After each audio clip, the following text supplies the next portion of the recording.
Ketua Umum Partai Gerindra sekaligus Presiden terpilih Prabowo Subianto berkunjung ke kediaman Presiden ke-6 Republik Indonesia Susilo Bambang Yudhoyono atau SBY.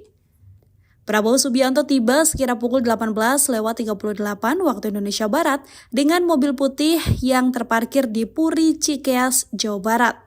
Pertemuan dua tokoh ini berlangsung tertutup selama kurang lebih 1,5 jam lamanya.